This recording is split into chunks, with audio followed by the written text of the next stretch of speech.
मी IAS झालो तरीही काही माणूस बनू शकलो नाही, असं विधान मुख्य निवडणूक आयुक्त श्री TN शेषन यांनी केलं.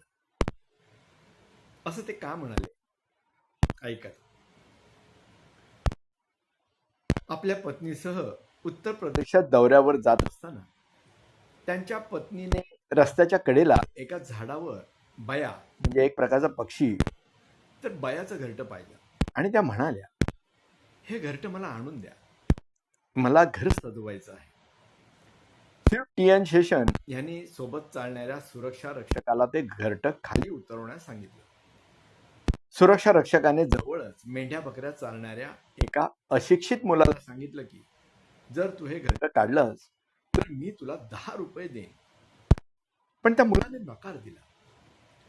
श्री शेषन स्वतः गेले आणि त्या मुलाला 50 रुपये देण्याची ऑफर दिली. पण मुलाने घरटं आणण्यास नकार दिला आणि म्हणाला, सर, ह्या घरट्यात पक्ष्यांची पिल्लं आहेत. संध्याकाळी जेव्हा त्या पक्ष्यांची आई जेवण घेऊन येईल तेव्हा ती खूप दुःखी होईल. म्हणून तुम्ही कितीही पैसे द्या, मी हे घरटं काढणार नाही. या घटनेबद्दल श्री TN शेषन लिहितात की मला आयुष्यभर याचा खेद वाटला की एका सुशिक्षित IAS अधिकाऱ्यामध्ये ती विचार आणि भावना का आली नाही जी एक अशिक्षित मुलगा विचार करत होता.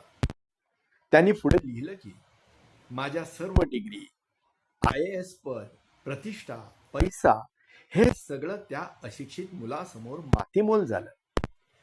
जीवन तेव्हाच आनंददायी बनतं जेव्हा बुद्धी, संपत्ती आणि पद ह्याच्या सोबत संवेदनशीलताही येते.